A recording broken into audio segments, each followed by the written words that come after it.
The Joint Legislative Committee on Climate Change Policies will come to order. Good morning. The Senate continues to welcome the public and has provided access both in person and teleconference participation for public comment. Just want to lay out some ground rules for that. If you wish to participate in this public comment via teleconference service, the toll-free number is 877-226-8163 and the access code is 161-8051. We'll have public comment at the end of today's informational hearing. For today's hearing, we'll be hearing all the panels of the witnesses on the agenda prior to taking that public comment, and then once we've heard all the witnesses, we're going to have public comment period for those who wish to participate. So we have a robust discussion ahead of us here this morning. We're going to get started, but I just want to say at the outset, this committee's mandate is to look ahead on climate change. There are a lot of committees of jurisdiction in this area, but the Joint Legislative Committee emerged out of negotiations in the past that said it's essentially the legislature's job not to just be a passenger on this journey, but to really drive the issue. And I'm proud to say that this is the first hearing we'll be having in the California legislature exploring what the Inflation Reduction Act can do to supercharge California's climate change mitigation efforts in the state. There have been some concerning remarks made in recent months about our ability to meet those targets that we've set out for ourselves in 2030. I don't share that. I don't share the anxiety per se, but I think we have important choices here in the next 7 years on our pathway to our statewide emissions goals that can either yield a very jobs-rich and forward-looking, capital-intensive period of time, or a time of basically accounting our way to 2030. And what I want to see is that we build here in California. There are a lot of different ways to build, and there are a lot of different ways to go forward. I think our governor is owed a debt of gratitude for his leadership on insisting on building, and the hard parts of that work too. When it comes to coordinating between government agencies, when it comes to permitting, when it comes to dealing even with laws that I've held dear over the years and defended, whether it's Environmental Quality Act or protections for species, all the values that we hold should be squarable with this period of rapid growth, but it's going to take effort and it's going to take partnership. And I view this hearing really as it's part oversight, but it's really also part exploratory when it comes to the partnerships that we should be engaging in. You look across this country at how America's benefiting from the IRA, and you really see private sector leadership driving it. And there's government work around it, but unless we lay conditions here in the state that private capital wants to bring their dollars here, not just to innovate, but to go beyond that innovation into actually building, that we're going to have to lead in some ways by following. And it's a different role. It's not necessarily policy first always, but this administration has sort of understood that thesis and put some, I think, noteworthy partnerships, collaborations together that are worth exploring deeper today. And I hope that we can find pathways to continue that work with our federal partners going forward. I want to win the IRA race in order for us to achieve our climate goals faster and in a way that benefits both frontline communities, organized labor, and our economy as a whole. So that's the purpose of this hearing today. I want to turn over to my esteemed vice chair, and then we'll get started. Thank you, Senator Stern. Well put. And good morning, everyone. Thrilled to be part of what's going to be a great discussion this morning. Just a few opening thoughts. While California has been a trailblazer in the climate space, many of our efforts are stifled, as we know, by the lack of resources and funding. The funding available in the Inflation Reduction Act represents tremendous opportunities to double down on our work to accelerate building clean and renewable energy, achieving carbon neutrality, and building climate resilience along with other efforts. As we look at all the impressive opportunities, I think we should also explore how to improve upon the less exciting but necessary aspects that need to happen in order to streamline and deploy climate projects faster, as Senator Stern mentioned, such as better planning, staffing up agencies, earlier outreach, and engagement opportunities for our communities. A recent report by the Roosevelt Institute delves into this and makes a number of recommendations on how to do permitting better and faster to address our energy and climate needs.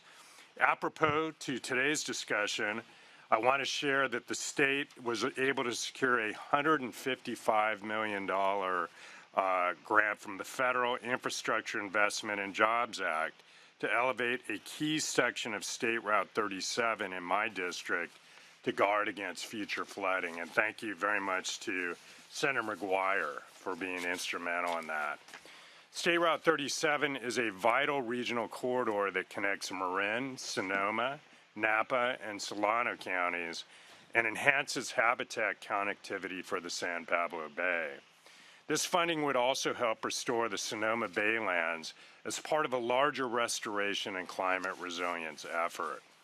I hope our discussions today will also include efforts on maximizing green infrastructure like wildlife corridors and climate restoration and resilience. I look forward to hearing all the ways we can maximize the billions of dollars available through these federal sources. Thank you. Thank you. Okay, we'll get started with our first panel. Senator Padilla has been gracious enough to just say, let's get going and get to the work. So, without further ado, I want to invite up Rachel Ehlers with the LAO, Ms. Gail Miller with Department of Finance, as well as Tyson Eckerly with the Governor's Office of Business and Economic Development, and then a very special welcome to our federal partner and ally here, Arnab Pal, with U.S. Department of Energy. He's been a leader out the gates on this issue and is, a very special guest to us here in California. So we appreciate you being here. So I think we're going to get started first with the Legislative Analyst's Office, if that's all right with you, Ms. Ehlers, sort of lay some groundwork, and then we can delve into the other witnesses. So without further ado. Thank you, Mr. Chair and members. Good morning. Rachel Ehlers with the Legislative Analyst's Office. Thanks for inviting us to participate. I will be speaking from a handout, which hopefully you all have. It's also available on our website, I think on the committee website, and I think out in the hallway for those who are here.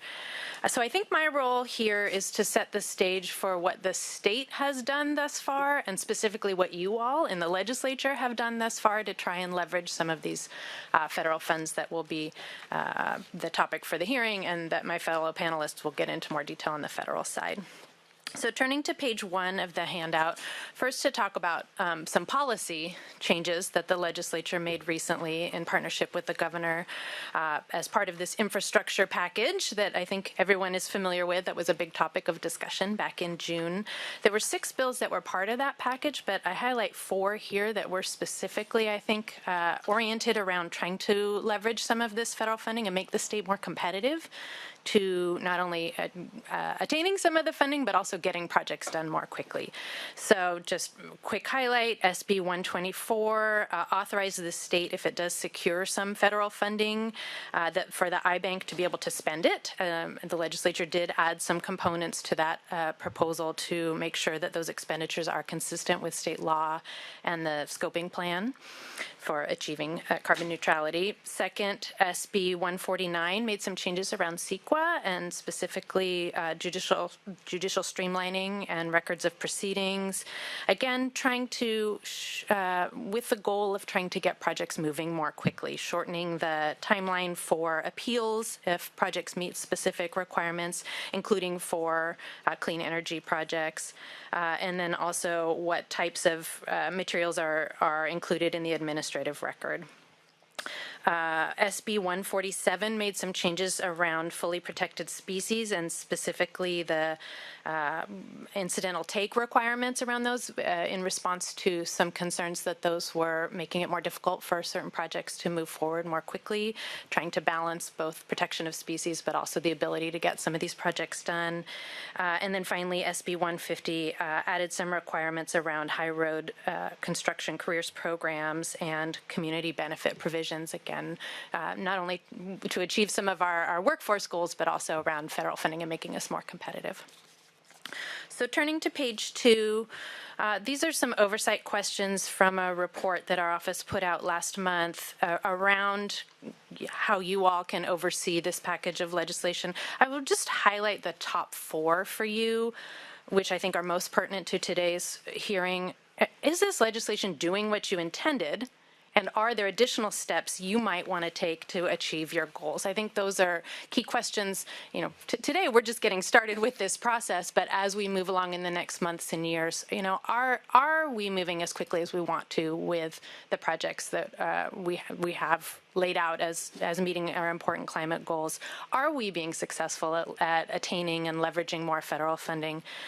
You know, those are questions you're going to want to check in on many years from now, but probably also a few months from now to check the progress and see if there are any course corrections or additional steps you might want to take. So you could do that through oversight hearings like today. There were several reporting requirements included in some of this legislation, but I think this is probably an area of focus that you all in the legislature are going to want to keep your eye on over the coming months and years to ensure we're meeting our goals on this front. Turning to page 3, it's not just been policy changes that the legislature has undertaken in the past few months and couple of years, but also significant funding enabled by our budget surplus to focus on greenhouse gas reduction activities in several different categories. We highlight this in the context of today's discussion, both because it's not just federal funding that's going to help us enable our goals, but also state funding, but also because this can potentially help leverage some federal funding as matching funds or as seed money that then federal funds could add to. So certainly a very significant investment in zero emission vehicles, both passenger vehicles as well as trucks, as well as buses, in many different categories scheduled for over 6 years. Even with the general fund reductions that had to be taken in this year's budget, this was a real area of priority to backfill with greenhouse gas reduction funds to try and keep that package largely whole. Also quite a bit of funding for energy activities to try and pursue our clean energy goals in various different categories. Funding around sustainable community, both for development of housing, infill development, trying to achieve some of our goals for reducing vehicle miles traveled and density, as well as transformative climate communities. I think that's probably a program you'll hear about where the state really developed this program and the federal government has developed a similar program really mirrored off of California, so that perfect opportunity to leverage our expertise in project development here in the state for that new federal program. And then finally, funding around agriculture as well, which is, of course, as you know, a source of greenhouse gas emissions. Turning to the final page here, staff asked us to put together an overview of some of the legislative bond measures that the legislature is debating right now around climate. There are 5. 2 of them focus primarily on water-related activities, which isn't the focus of today's hearing. As you all know, we at the LAO don't take positions on bills, so this is not intended to be any kind of endorsement or highlighting of merits, but rather in response to staff's request just to highlight what some of the components of these bills are that focus on the topic of today's hearing in greenhouse gas reduction activities. Apologies to authors if this is not comprehensive. There's a lot in these bills, but we tried to pull out some features just to highlight for you what some of the discussions are before you on these topics. Again, of course, this funding could potentially be used to leverage some federal funds as well. And with that, Mr. Chair, happy to answer questions after my fellow panelists have concluded. Great, thank you so much. Let's turn then to who I view as the go-to person in this administration on getting things done on the IRA. We appreciate you being here, Ms. Miller. Excited to hear your testimony. Thank you, senators and assembly members, and truly grateful to be here today in partnership. Last time I was in this room, we were talking a lot about potential to build faster, build more, and really meet the goals that you spoke to. I do think what you said that's so important is we are kind of traversing this gap now. We have the opportunity, and California has done an amazing job with that, with this 2045 goal and all these incremental steps, including fleet and transportation and the mandates about clean air. And we actually have this incredible funding opportunity, but I still think what we started working on was what I call kind of the gap, which is building faster with equity and workforce in mind, like you said. And so it really is a pleasure to be here today to really begin to think about how you're going to hold the administration accountable, in turn, how we can hold the U.S. Department of Energy and our federal partners accountable, and how we are going to work together to really rebuild the state of California. So just grateful to be here today. I'm Gail Miller. I'm the senior counselor to the governor on infrastructure and clean energy finance. And I think I just want to kind of recap why we're here. You all know this. I think everyone knows this. Secretary Crowfoot calls it weather whiplash. So we have 6 million Californians, 15% of our state has faced water rationing. We have scores of communities that ran out of water. We have catastrophic flooding. I don't think anyone expected this hurricane and what we saw in the desert. Senator Padilla, obviously, we care a lot about everything that happened there, and thank God we could be prepared for that.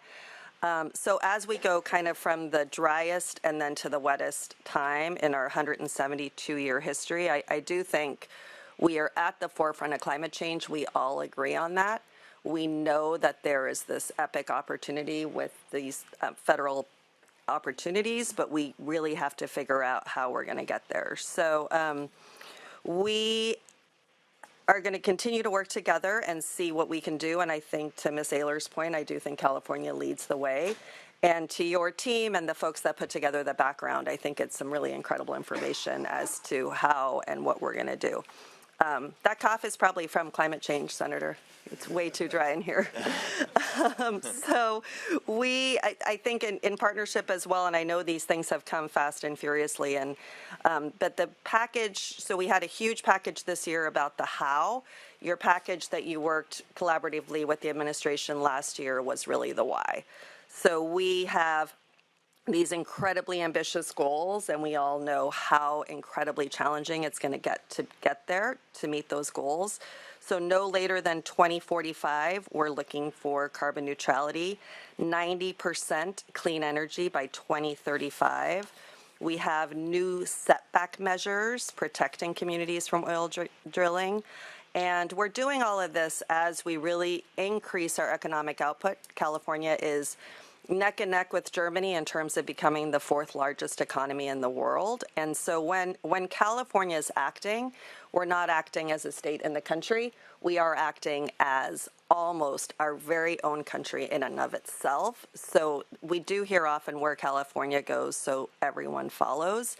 And it is incumbent upon us to set that example.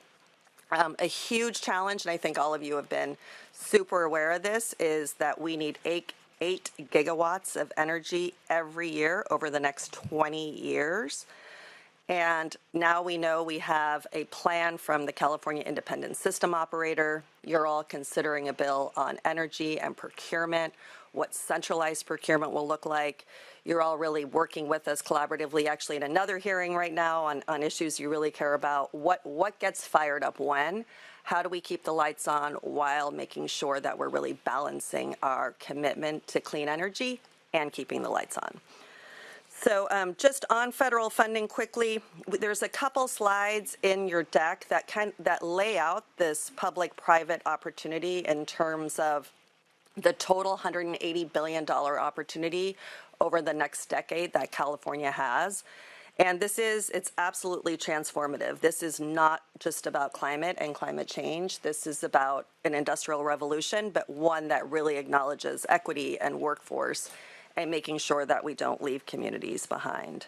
So I just want to talk a little bit about kind of this all of government approach. Obviously, with the leadership of the federal government, we had an opportunity to first do an executive order, which preceded all of the pieces of the permitting reform package. And as the governor said, that package itself was just a down payment, and appreciate the willingness to continue to work on those issues. So we have this strike team, and we offered when we were testifying before you this summer to really get input. What you'll start to see is the strike team is agency secretaries from transportation, natural resources, business, consumer services and housing, agriculture, labor, environmental protection, government operations, and obviously in partnership with our partners at the Governor's Office of Business Development, and Tyson Eckerly, who knows so much about this, is tracking all of these different and potential opportunities, and I hope you'll ask him lots and lots of questions.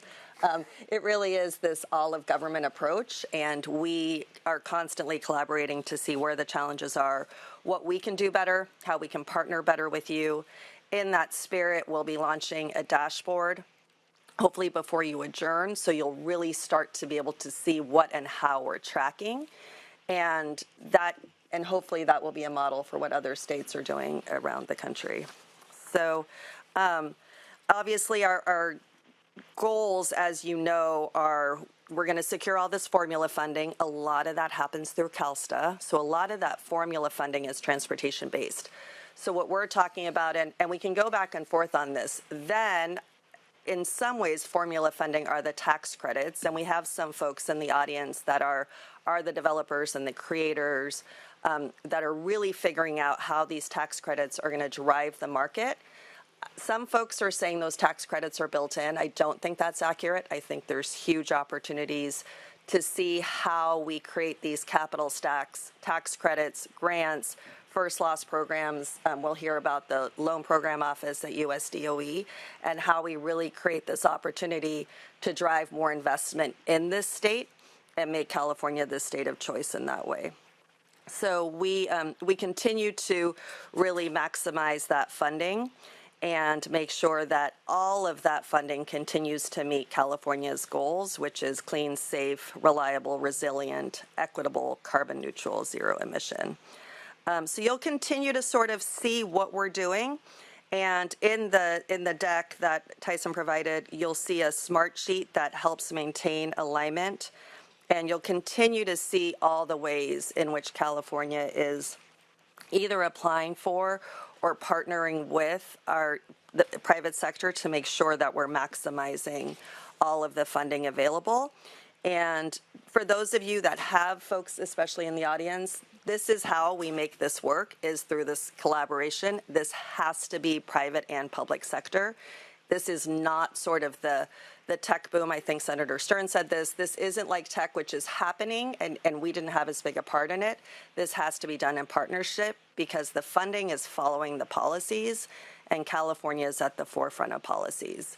California does consume the most clean energy in the country. We are not developing the most clean energy in the country. And so just a couple examples, and I'll wrap up because I'd rather get to your questions, is we have a few of our current federal funding efforts. iBank, again in collaboration, has submitted for the state's notice of intent to participate in the $7 billion Solar for All funding opportunity.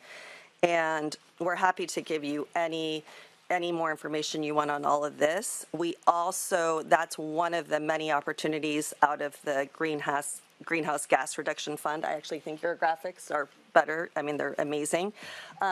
Mr. Eckerly has been an incredible leader in this ARCHES, we're going to knock on wood and whatever your tradition is, that California remains competitive.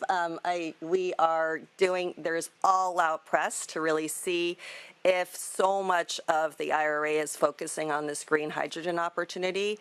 California is doing absolutely everything we can to create one of these hubs. That is an $8 billion opportunity. The applications just opened for the funding, the $8.5 billion home energy rebate program. I know that's a big interest of Jigger Shaw's at the Loan Program Office, along with the virtual power plants. You'll hear from Ohm Connect today. So that's all about, we have an opportunity not only in this big, bold, how do we reshape our system and transmission lines, but how do we really work with consumers to make sure that, like everything else, Mike Phillip from Sense is here today as well. Are there software solutions from some of the ways in which we can actually reduce energy by relying on consumers? For example, not all of us have to charge our cars at the same time. Like, is there a way to do that better? And Mr. DeVries will talk hopefully about what it means when you can sort of borrow and take energy and create a more efficient grid. So then you're doing capacity matching, transmission building, growing our grid, and figuring out how to maximize all those efficiencies. So again, incredible opportunities. CAR, the California Air Resources Board, had public workshops for the $5 billion climate pollution reduction grants program. Why do we make everything such a complicated title? And so this is, again, I think Ms. Ehlers pointed out that this is building on California's work. So we should be really proud of all the work we've done in terms of equity in communities and really making sure that the federal government is building on that. So that should give us these remarkable opportunities. And CalSTA, I know we talk a lot about transportation. Transportation is sort of the backbone. It supports all of this to make sure that we're actually delivering these goals and cleaning the air. The reason the transportation sector went first in terms of cleaning up these clean fleets is because of what was happening in our communities with the highest rates of asthma, the dirtiest air in the country in many cases. So just a couple more things on what GoBiz does, although I encourage you to look at the deck and ask Mr. Eckerly.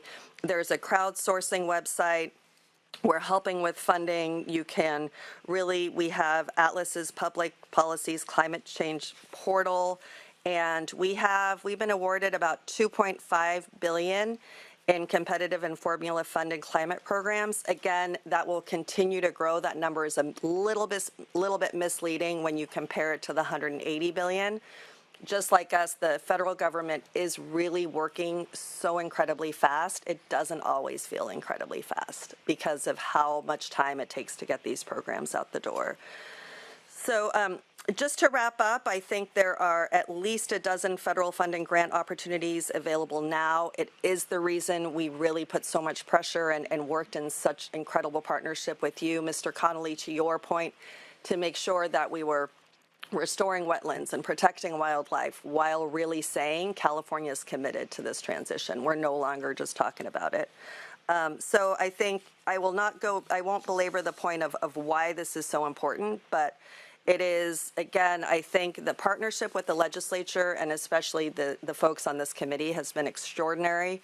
And what we do now as we start to hear from what we can do in partnership with the private sector, I think will be imperative. So happy to answer any questions, thrilled to be back and really figuring it out how we continue to work together on this. Thank you. Thank you so much. Mr. Eckerly, I have a chart here that I think is what your brain must feel like every day.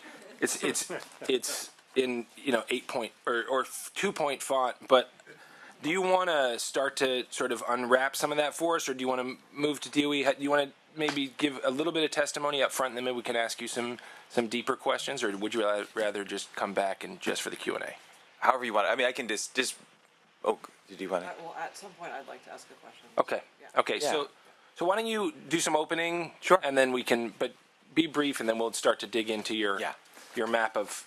So part of that, so like there's a few slides in there. One of them is to show the constellation of programs that we're trying to track, and then what those spreadsheets are. There's over 300 programs we're tracking. We can't humanly, manage all of it, and so we're. Oh yeah, there we go. Does this show somewhere? Yeah, right behind. Oh, good. Okay, so we'll follow along with you. Here's your deck. So perfect. There we go. Okay. Great. Okay. So this is magnitude of funding. I mean, Gail kind of hit on this. We don't have to belabor the point. There's a bunch of different. You have the bipartisan infrastructure law and IRA. This we can show you this if you're interested, but it's a constellation of all the programs and how they relate into the different agencies. And so you imagine if you're the federal government, this is insane amount of work to manage. Then we're just trying to make sure that we're making the most of it. So the point there is just to stress everybody out, and then show that we have it mildly under control. But in reality, it's kind of like all this stuff. There is a master plan to it, and you can map it. This, I think Gail mentioned some of these, kind of the magnitude of the funding, but maybe just for the sake of brevity. So this is just an overview, and we have a public version of this that you can scroll through. It's actually linked, I think, on the slide deck itself. And so you can kind of like at a high level, you look at the green stuff, like in that second column. There's kind of a plan in place. Yellow is like a plan is forming, and some we don't know, right? And so that's kind of where we go. The way we've stratified it is like, okay, is it like the really important programs are over $1 billion nationally and meet a bunch of our climate goals, kind of multiple things. Then we start to, okay, well, if it's less than $1 billion, but it still meets multiple goals, like into carbon neutrality or zero emission transportation or equity, like that's still really important. And we kind of ratchet it down from there. Maybe it's less than 500 million. And, so it's not a perfect science, but so that's how we prioritize this, and then it's all based on dates. And then as an administration, we get together regularly, all the deputies for climate, and just go, okay, this one's falling behind. We got to make sure, like, who's got a plan, who's in the lead, and we identify the clear lead and then let them run with it. And that's really the only way we can do it. There's also a lot of benefit in bringing in external help because locals can apply, regions can apply. So we don't know what we don't know, and that's part of the challenge because there are applications that go in that we aren't aware of, and we're doing the best we can. And so that's I think a good place where we can coordinate too. As you're learning for things, don't assume that we know, because we only know what people tell us or what our relationships have out there. Big programs, I think we have a really good idea, like the hydrogen hub or the direct air capture hubs. But the smaller ones, there's still a lot of opportunity out there, and so you can kind of scroll through.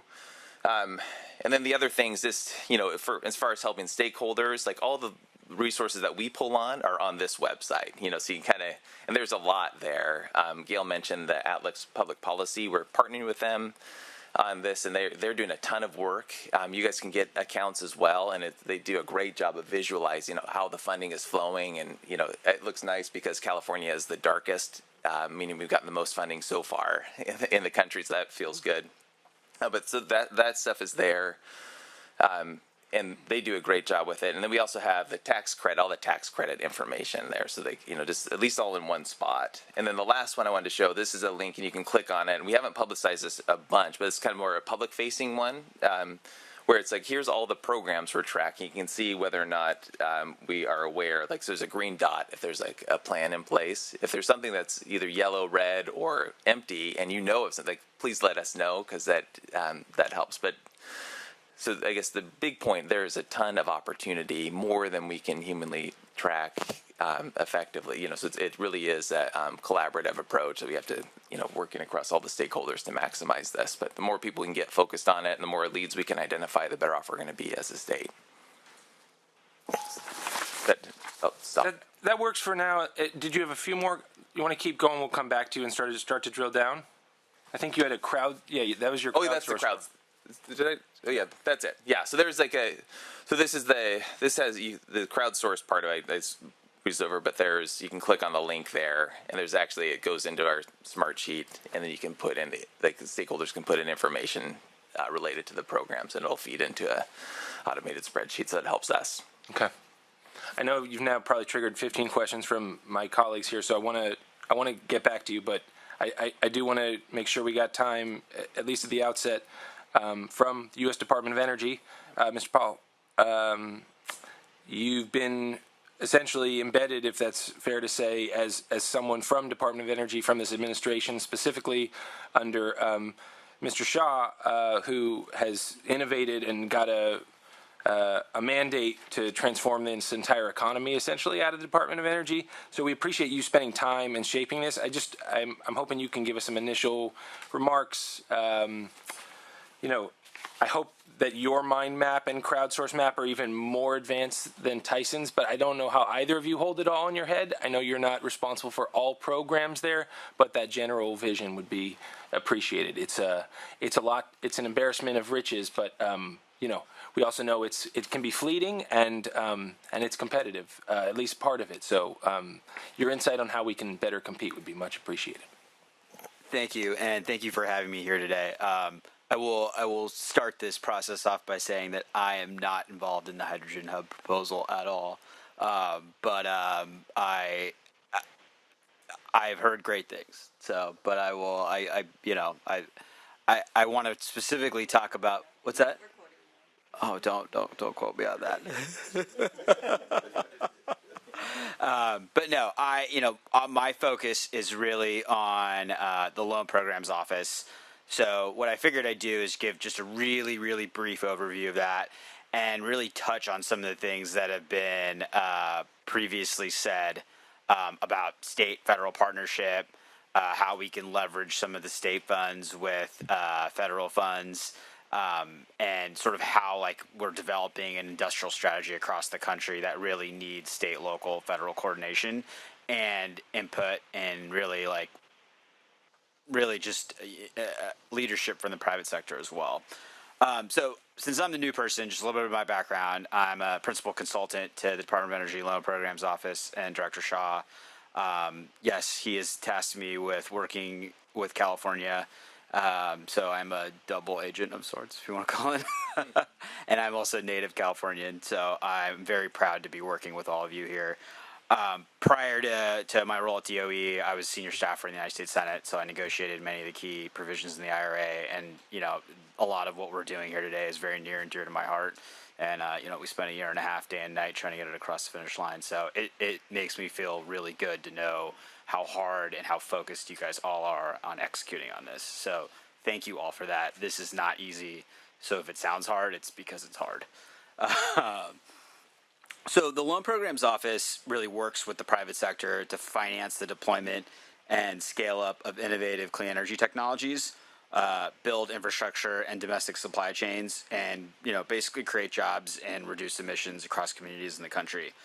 Our tagline, I think it's very fitting for this hearing, is we are government-enabled and private sector-led. And that is the mentality we take across the board. Where we sort of fit in the spectrum is, if you think about Department of Energy, we have research programs in the labs, one of which was here is in California at Lawrence Berkeley. We then, have from research, we move to development and deployment. And a lot of the stuff in OSED is what we call deployment, stuff that's ready to test. And then there's what's commerciable. So we are sort of the beginning, the first frontier of what's commerciable. So if you look at solar and wind today, those projects generally aren't financed by us because banks are very comfortable financing solar and wind projects. Whereas there could be green hydrogen projects, there could be critical minerals projects, electric vehicle, battery manufacturing projects, all of which are technology viable, but no one in the private sector has really financed them in mass scale, so there's still some hesitation in the financing community. That's where we sort of step in to bridge the gap. And that's sort of been LPO's sweet spot, and that's sort of where we've been working. Now, in the context of where we sort of fit into the IRA, the IRA, the bill, and the CHIPS are really what we call as broad industrial strategy. And we've really been trying to work with organizations in DC to think through, what is industrial strategy? How does a loan program play a role in it? And we've worked closely with the Professor Andrew Reamer, who sort of describes industrial strategy as the efficient use of public and private resources to establish reliable supply chains, a transition to a clean energy economy while maintaining affordability and reliability and equitable distributions of benefits and burdens. And I think that's just a professorial way to basically say what these folks have just told us in terms of what our goals are. But that's what we sort of see as a clean energy industrial strategy.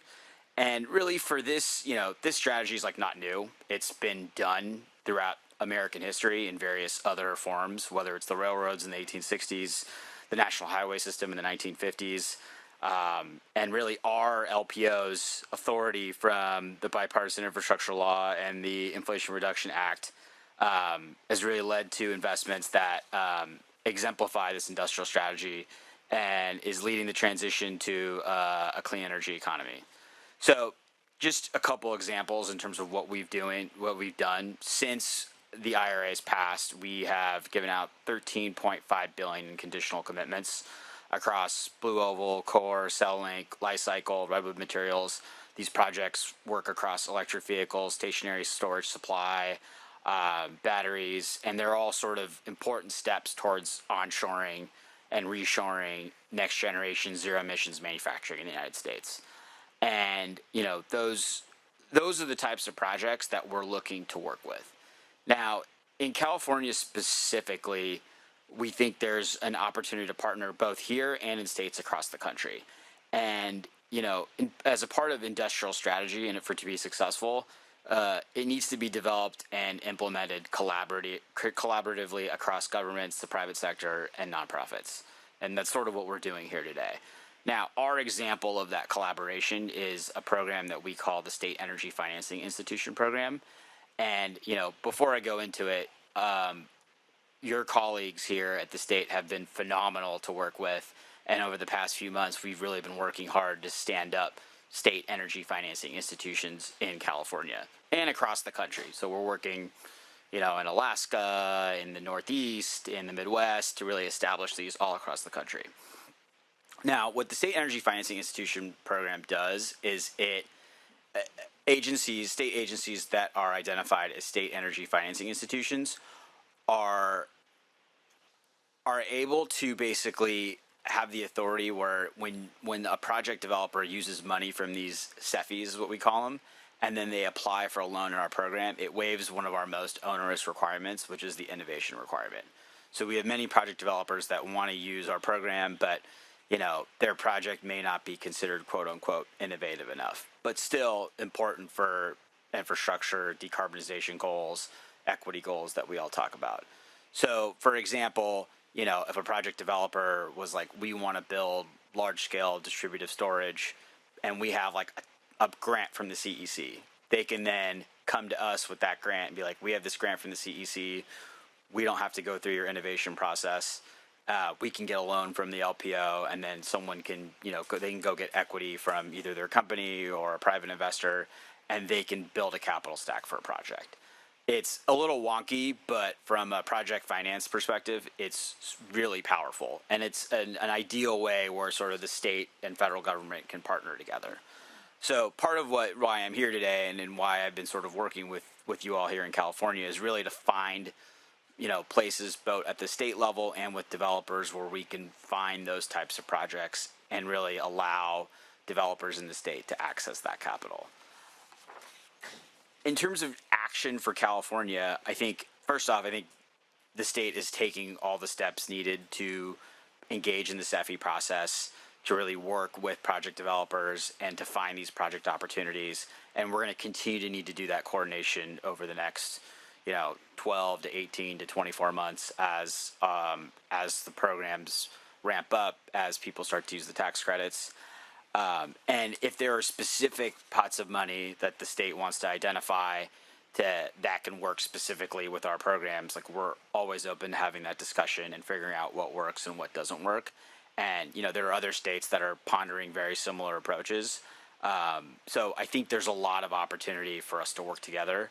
And I think, you know, our program is very unique in that we have a lot of the programs are up and running. We've been around for almost 2 decades now. So we have a pipeline of applications. We have over $130 billion in applications in our pipeline and over 150 applications as of July.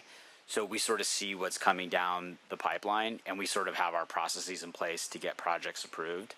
So since we're up and running, like, you know, our message is we're open for business and we're here to work with you all. So, again, thank you to everyone in the state. Gail, Tyson, Governor's Office team has been great. You guys in the legislature have engaged CARB, CEC, iBank, Strategic Growth Council, Housing Services, Treasurer's Office. We've really, like, all across the board, everyone's been working closely with us. So it's going to take some time to get there all the way. Part of it's because, you know, we're the federal government and we're developing guidance as we move across. So, you know, we're going to do our best to be as quick as possible here. But yeah, thank you for the opportunity, and I'm looking forward to the discussion. Thank you very much. I'll turn it over to members. Sounds like Senator Blakespear might have an initial question. Welcome. Okay, thank you. Well, first I want to thank the chair and vice chair for having this committee. And this is the only climate-related committee that I'm on, and so I was grateful to be invited to participate, and I think it's very important. And so I just want to say thank you for hosting this today. And then specifically thank you to all of you for coming and speaking about your particular areas. There is a lot to cover, and so I just want to make two main points and questions. And some of the things maybe I won't touch on at all, but they are very valuable, and I'm glad that you came and shared them. So the first one is that I would really like us to, and have been promoting the idea of us being more conscious about our footprint at the state capitol itself. So in the legislature and the governor, when we're thinking about all of these very ambitious goals that we have, which we have set and we expect the private and public sector to get to, you know, we're us looking at specifically like our fleet and the emissions that come from our fleet. And we look at our compliance with SB 1383 and the organics, the need for us to be managing our food waste and our green waste. We look at our recycling goals and the realities that we have conference rooms in this building that don't have any recycling containers in them at all. And we look at our own energy use in our buildings here. And our single-use plastics, you know, even like at a climate hearing that we would have single-use plastic that takes more than 1,000 years to degrade. I would like us to have a culture where we bring our reusable coffee mugs, and that's something that we're messaging as a value, because essentially it's us walking our talk. And so I think it's important, Ms. Miller, that you did say, you know, where California goes, everyone follows. And what we're showing by how our practices are, or we're really not walking our talk right now. And as a new legislator here, just for 8 months, I have found that to be discouraging, and I've been talking about it and trying to socialize it, but it's not kind of happening organically. But I think what's important to note is that there are a lot of examples of government sector and private companies that are already doing this. They're owning their environmental message and talking about it and having a climate action ambassador, a green team, any number of things that can provide leadership for this at the state level. So I'd really like to have us think about doing better when it comes to our own state capitol footprint. And I think of that as the Senate, the Assembly, and the Governor's office, ideally all working together to say, this is a value and we're going to live it and we're going to message it and we're going to tell you why it's important. And I also just say that there are always these issues about general services and, we are complying with the law, like our gas leaf blowers that we use at the Capitol. We can continue using those until they die. But the private market has provided very good alternatives that are cost effective and that do not create the pollution that gas does, that using gas does, as we know, for air quality purposes and every purpose.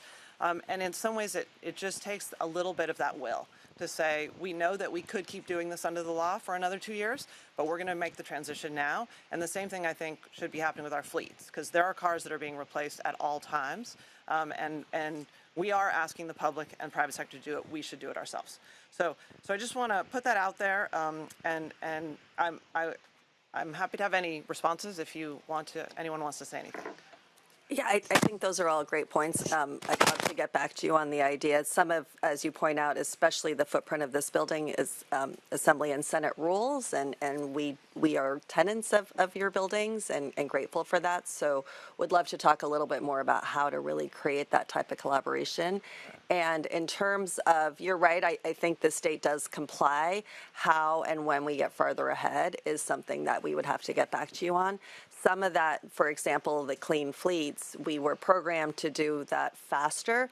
And then with the budget shortfall, that was one of the negotiated changes within the legislature that is going to be a little bit more delayed as other priorities came up with a little bit of a deficit. So I think there's absolutely, I agree that we could set a better example and do more on that, and would sincerely like to collaborate on that. I think the governor has been very committed to talking the talk and walking the walk. Yeah.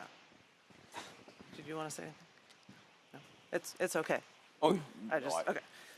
And then my second point was you mentioned the transportation network, and I think we know that's the largest generator of emissions, and so the reality of our climate policies being very much related to land use policies, housing and transportation go together. And so investing in our transit and particularly our train network, I think is so important. And in many ways, we have so many priorities up here at the Capitol, and it can be hard to elevate any one over others at times. But I'm running a subcommittee on the Low-San Rail Corridor, which is the existing 350 miles that goes from San Luis Obispo to San Diego along the coast.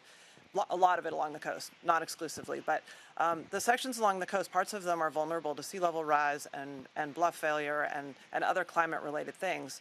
But we have invested billions of dollars in this rail corridor, and when you look at other places, like in Europe and in Japan and even other places like the Northeast Corridor that are really doing transit better, California could be a leader in this area, but it takes that will.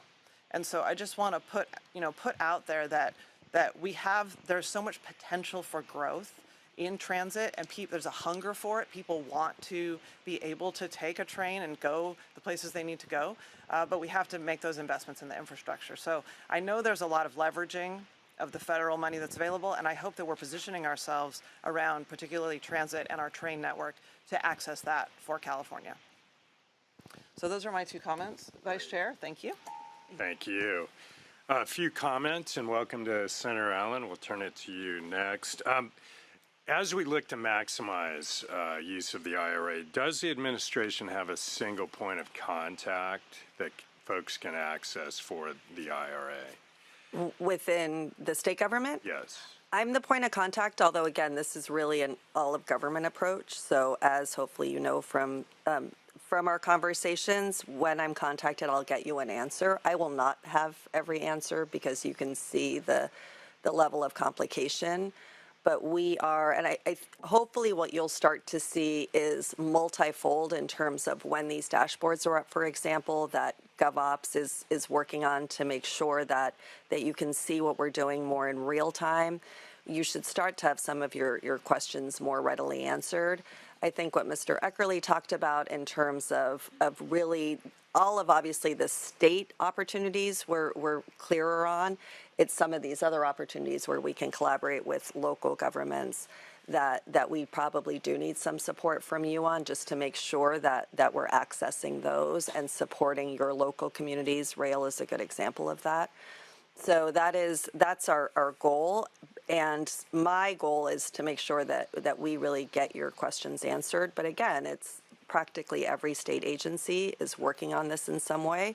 So we'll just need a little bit of patience to make sure we get the answers, but you'll also start to see some bigger proof points in terms of how the funding is flowing. Great. Is the administration currently conducting outreach activities to spread the word on the IRA tax credits?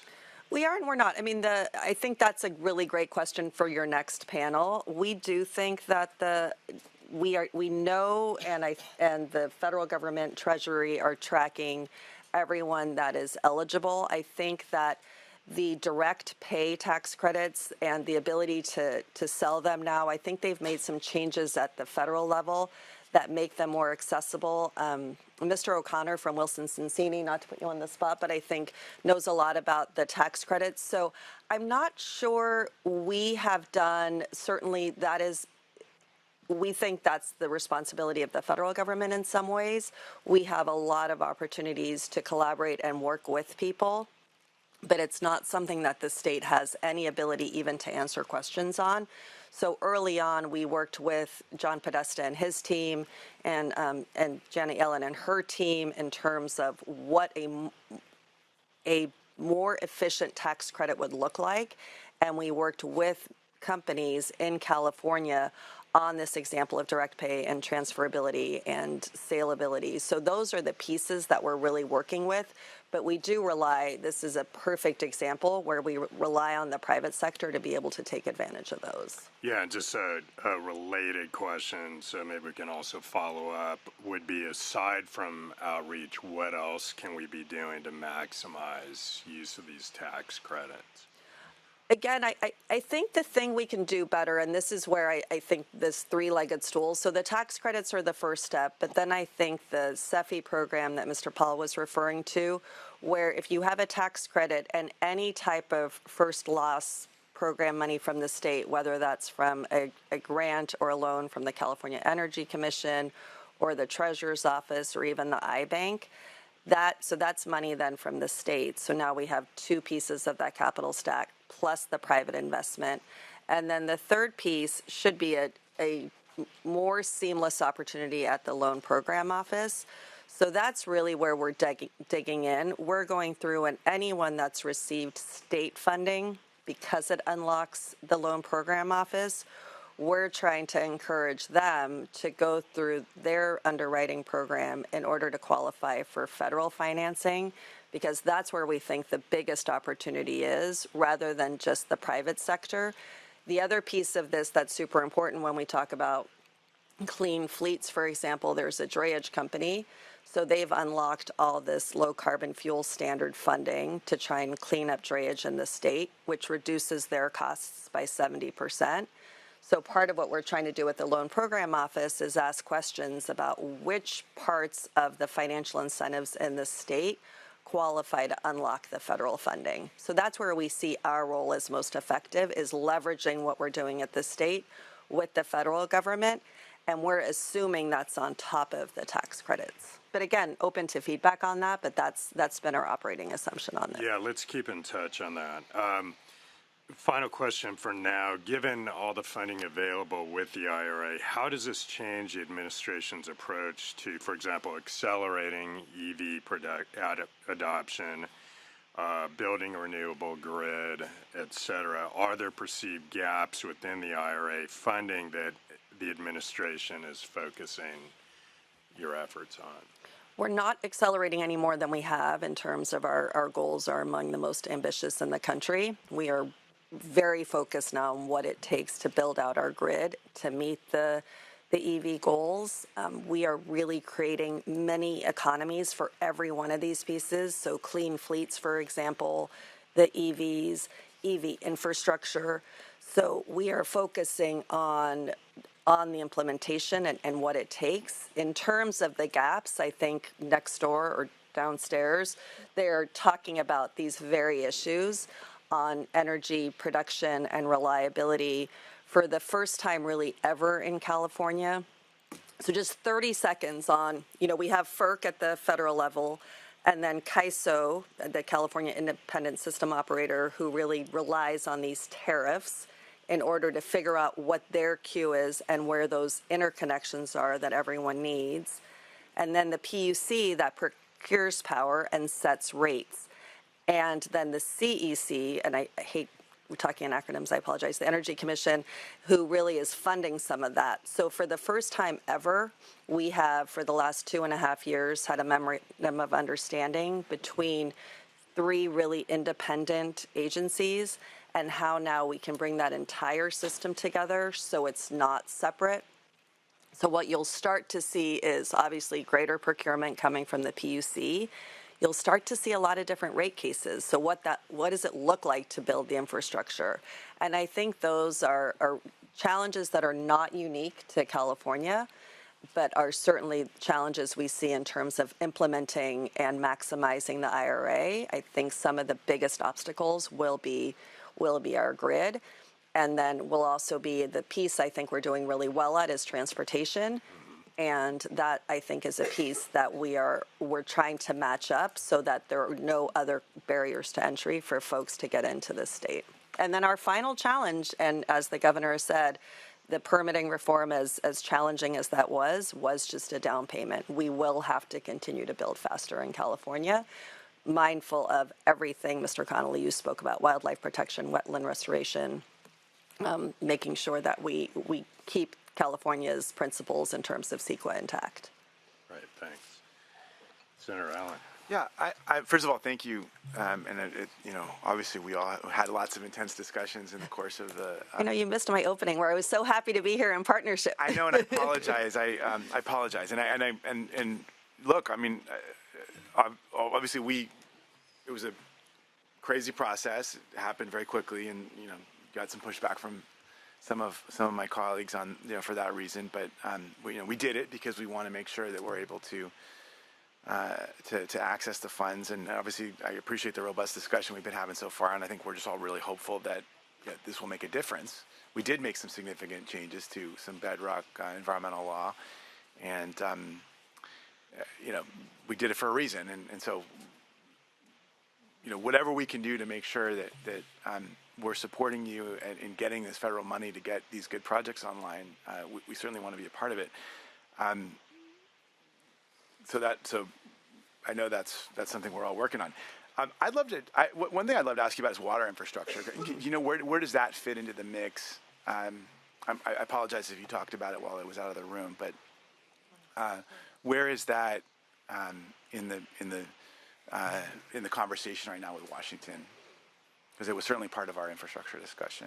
Yeah, it's a big piece of obviously just undergirds all infrastructure. I think what you'll see in California, for example, quickly you'll start to see some of our water supply, water storage updates to that program, and the governor has set a whole bunch of goals. You'll see more and more about what we're going to do to accomplish those, including some applications through the Office of OPR Planning and Research to make sure that for the certification, that 270-day certification, you'll likely see water projects coming first in terms of getting that certification to get them built faster. Some of for example, there are examples of climate tech in terms of desal, which if we have any oil wells that have been retired, what we can do with a process that's not disruptive to actually create desal within the oceans now. That's not a big plant. So you'll start to see more and more in terms of where climate tech and infrastructure meet.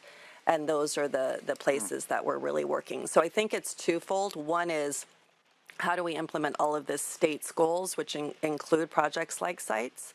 And that was, an SB1 project that's really kind of morphed now into part of some of the support from the IRA. And then also in terms of supply and clean drinking water, you'll see more and more about, I don't know if you saw just this morning about how we're losing all our groundwater, more and more about how California can support the technologies that are working to provide that more efficiently. For recharge? For recharge. For groundwater, okay. Yep. Because I was seeing a document that talked a lot about lead pipe service line replacement, that sort of thing. So I assume that's also part of the story too. But yeah. Yeah, Rachel Ehlers with LAO. Just to note, Ms. Miller's talking a lot about some of the competitive grants available through the two laws, but we also, through IIJA in particular, are receiving quite a bit more formula funding for certain categories. Transportation is one big one, but drinking water is another. And there were also some carve-outs there, including for lead pipes and PFAS, some certain emerging contaminants of emerging concern that we're going to get us formula increases. So we're kind of guaranteed as a state to get some increases there in addition to some of these competitive grants. So in the IIJA, not the IRA, water was one kind of big area of infrastructure emphasis. Sure. Okay. I appreciate it. I'm certainly interested in dialogue on this and so many other topics as we go along. Likewise. Yeah. And I just can't emphasize enough that, to Mr. Eckerly's point and Mr. Paul's point, this has to be a partnership in order to really, we don't remake our entire economy by 2035 and then 2045 unless we're doing it all together. Yeah. So really grateful for everything you did to get us to this point. Thank you. Yeah. Thank you. One more quick question. Yeah. Come on back. I guess just from the biggest perspective, I wonder if you feel that the streamlining that was just done this year, was effective at being able to position us for success. Because, and I'll just say from the outside of watching it from within my own, it seemed to me like it was much less ambitious than there had been the original hope for it to be. And I wonder if that is a perspective that you have, or do you feel like what did happen was important and will make a big difference? It absolutely makes a difference. I think it was made better with the conversations with the legislature. I think we have created systems that will endure, and we have sent a signal that we now hear from the federal government that the fact that California was among the first states in the nation to take this on was really significant. So some of it obviously is actually building faster, and I think to Ms. Ehlers' points, those are the questions you should keep asking us over the next decade. And some of it really was to signal to the federal government as we go through this process that we really are serious about building faster. I mean, I don't know, Mr. Eckerly, if you can talk about some of the questions on the hydrogen hub, for example, but it really helps for folks to know that California is committed to building faster. The biggest question is, can we get the projects in the ground, right? And from the federal government perspective, I think, you asked about the maximizing IRA tax credits. I mean, the best thing we can do is enable projects to get in the ground to capture that funding, right? And so it does have a huge impact, both symbolic and effectively on the ground. And really what we're talking about is investor certainty in the permitting. We hear that a lot at GoBiz, kind of like we need certainty that we can get these projects. A yes or no is fine, but it's the uncertainty that really kills, right? And so that was a first step. This streamlining package really helped there. I'll wrap up with just two questions, and then I know you're very busy people, so appreciate your time here today and sort of digging deep. Boring one, I guess, but important one. Not at a sort of maybe a legislative changes or on the streamlining or infrastructure side, but what internally do you all need to go do your jobs better? I mean, you sort of alluded to at GoBiz, it's almost too much to track, but we need you to catch up somehow and get ahead of this. It sounds like you're going sort of with an agency lead designee model, but what I've noticed, at least on my end, between my colleagues here and my congressional counterparts, who I try to stay in close communication with, is often, we don't feel like we're in a position to be the cheerleaders or coordinators or conveners that can help you. And also, I think that the extra time it would take you to do some of that interface almost feels inefficient on your end, because it's like you just have to go and get going and you can't think about all that. But often, I think it's the coalition behind some of these asks that actually ultimately will get guidance magically going faster. I mean, if there's any formula I've seen from Washington that isn't sort of in the math of, say, the IIJA or the IRA, it's that the conditions themselves feel right to go big, and the industry partner feels that confidence. And so building that sort of collective confidence in major multi-billion-dollar projects is hard work, and often it does involve that sort of soft part of things, the politics of it, right?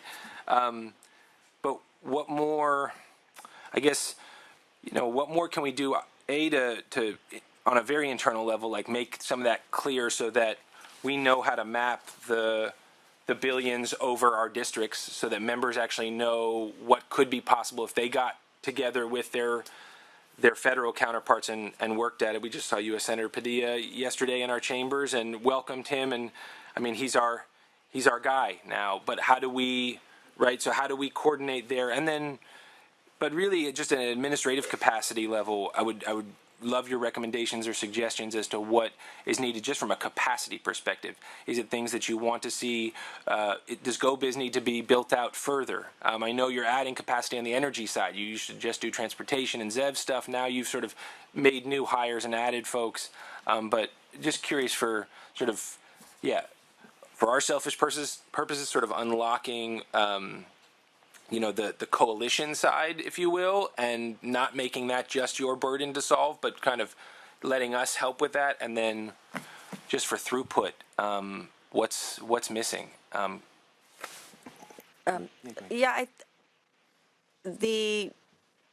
We think we have sufficient resources from within what we have. Appreciate that question, though, sincerely, and we'll have to see what comes through between now and January in terms of budget change proposals. The GoBiz does have, and I'll let Mr. Eckerly speak to their entire new unit, the TED task force, and how we're tracking there.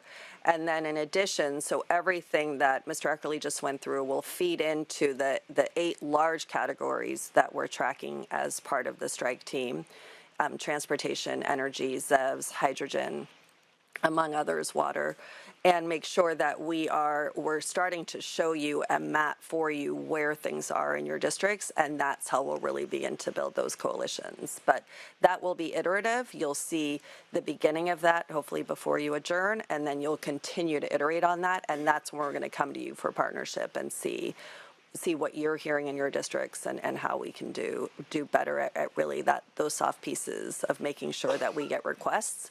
But for example, we have a huge request for high-speed rail. Many of you really helped with that and participated in terms of the application to the Federal Transportation Agency. Same for a few storage projects that we're seeing.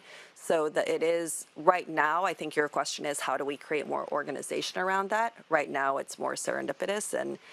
But I think what we can do once these dashboards come out is talk about how to be a little bit more coordinated and deliberate with you and making sure that we have that support when we're applying for funds.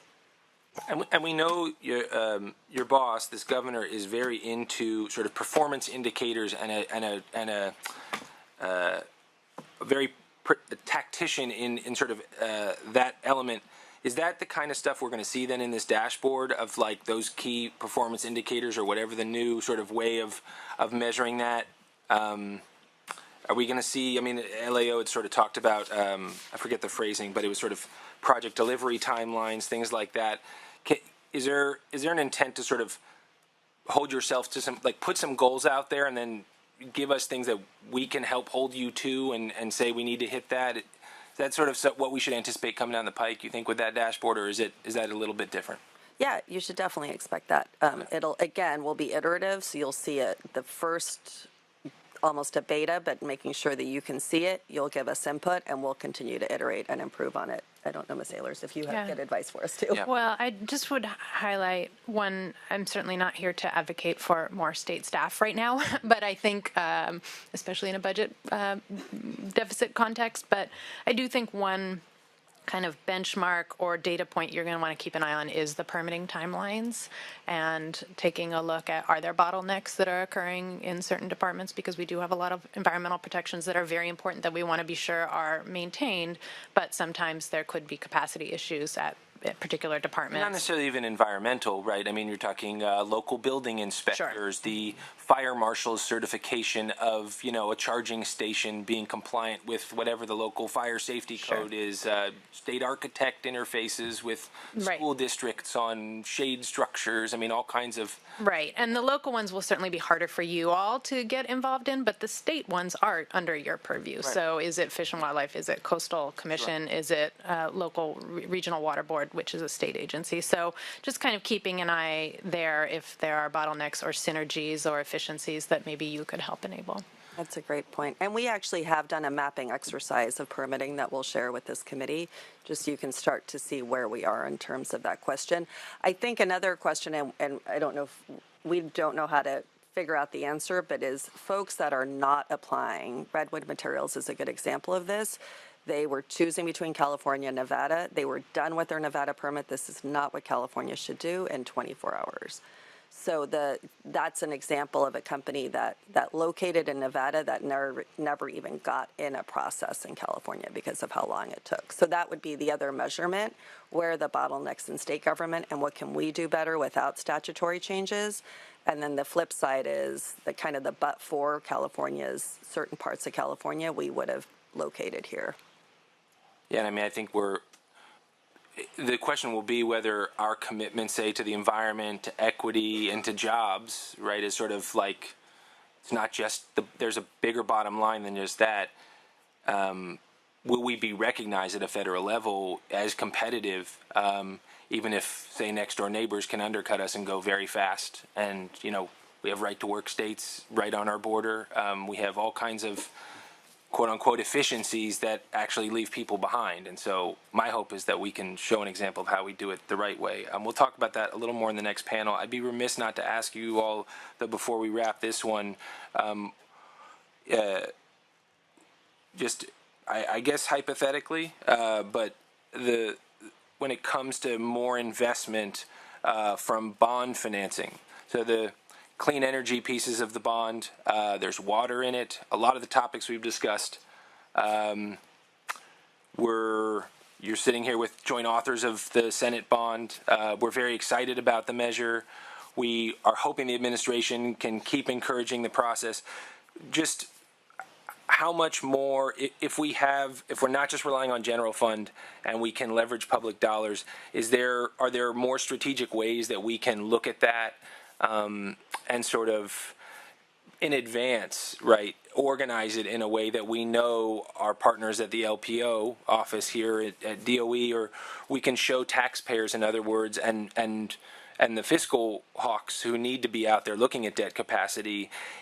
Does the math change, in other words, if a $2 billion clean energy fund is really not a $2 billion clean energy fund, but instead a $50 billion clean energy fund that has a different payback period because you've leveraged, say, federal tax credit, private capital, and how does that adjust or inform, I guess, your math and thinking about how big we can go with this thing? Honestly, I have to get back to you on that. It's a great question. I think some of the question for us in terms of the question of leverage, our biggest leverage opportunity is with the CEFI program at the LPO, not to put Mr. Paul under, but some of it is what exactly will qualify once we know that precisely, in addition to grants, and what percentage, so how much state funds in order to leverage how much at the federal level. Once we have a better idea of that, we could get back to you on leverage. The only other true leverage opportunity currently in the state of California is the California Debt Limit Allocation Committee. A lot of that has been devoted to housing recently, but those are all tax-exempt bonds for large-scale projects. So that would be the other question where leverage could be a big piece of it. So at a high level, it's fair to say that bond funding could be a source for leveraging more federal capital. What that multiplier effect is or how it affects precisely the fiscal, Right. we don't quite know yet. Don't quite know, in part because we're still waiting for some guidance and to make sure that when we get that guidance, we'll have a better sense. So, for example, does $5 million in state funds unlock $1 billion in federal funds? Or those are the types of questions we don't know yet. And again, they're working as fast as they can in collaboration with us. And I would just, to wrap the panel, bring the spotlight back to you, Mr. Paul, on that note, and say, if you have insight on that now, we'd appreciate it. But certainly, moving forward in the coming months, we want to be attentive and not just do policy making in a vacuum here. So, if there are design principles or sort of structures of the funding that you think, as you develop these guidelines, are going to be get us more bang for our buck, that's something that will ultimately help us make a better case to voters, that this is something worth getting behind, and I think give, hopefully, our governor and our legislative leaders the inspiration to go big here, and that it's going to pay itself back differently. So not to put the stakes too high, but I think some of those decisions will hinge on, and some of our math will hinge on what you guys kicking the tires on how our structures are looking, and